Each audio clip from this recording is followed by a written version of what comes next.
Good morning. The population of Africa is 1,500,000,000, which is more than 4 times that of the United States. Now Africa is developing quickly, and China has the entire African continent to themselves. That's true in both directions. Chinese companies are now the preferred buyer for Africa's raw materials, and Chinese companies are now the preferred vendors for Africa's growing consumer markets.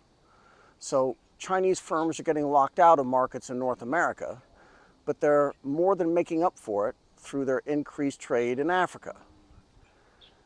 We've done this one before. It compares the United States and China country by country, and which is the bigger trade partner. In less than 25 years, the map was mostly blue and turned mostly red. Far more countries did more business with the US than with China in 2000. Now it's the other way around. Now, every country in Africa, except for Lesotho and Swaziland, is doing higher trade volumes with China. And the numbers aren't even close. Algeria once did over 15 times more trade with the US than China. Today, China does 4 times as much. Angola does 8 times more trade volume today. There are 7 pages of country data here, and even the trade data for Australia jump off the page. In 2000, over 2 times more business with the US than with China. Now, Australia does more than 4 times more trade with China. Trade between China and Africa is already massive and growing across the board, and far faster than in other markets. And the trade is two-way. Africa is crucial as a supplier for raw materials for Chinese manufacturing sectors, and China is a massive consumer market. These are the year-to-date numbers. Trade between China and the US is down over 20% in 2025, but trade between China and Africa is up 42.5. Chinese exporters are successfully diversifying into emerging markets. The Belt and Road Initiative is a big reason why. The BRI is 12 years old this year, and many of these projects are fully online today, with more coming. In the first 6 months of this year, another $30 billion in new construction contracts were launched. Last year, it was only $6 billion for the first half. These data show that China is high up in the value chain for their exports to Africa.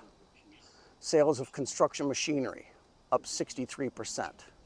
Passenger vehicles over 100. Steel products up big. Solar power up 60. Steel and iron for construction up 43. Power generation equipment up 25. Here is the full list: motorcycles, trucks and vans, ships, batteries, air conditioning, computers, everything except for synthetic woven fabrics and rubber or plastic footwear. Everything on this list is expensive. It's capital equipment and middle-class household. Here's something else though. These are expensive, but the Africans are benefiting from falling prices. Demand is way up, but in 14 of 18 major categories, prices fell over the year. In North America and Europe, products from China cost more than ever because of high inflation and high tariffs, but in Africa, they cost less than ever. Chinese brands are going global, and especially in Africa, and they are also diversifying their by country. Nigeria is 11% of China's exports. Nigeria and South Africa are BRICS countries, but the trade is booming continent-wide. Over 30 countries in Africa now trade with China tariff-free. So that leads to a de-dollarization story. US dollars are becoming scarce outside the United States because USD are being sucked out of the global financial systems abroad to feed gigantic fiscal deficits back home. That makes dollar funding to finance trade prohibitively expensive in developing markets. But Chinese banks have set up in Africa, and they make it easier for companies and countries to do business outside the US dollar. Almost all of this trade is done outside the USD or euro. Several countries, including Kenya, want to convert loans in USD to renminbi. Rising interest rates in the United States make these dollar loans far more expensive to service, and African banks can far more easily tap into the capital pools of renminbi because that's how the trade is being done now anyway.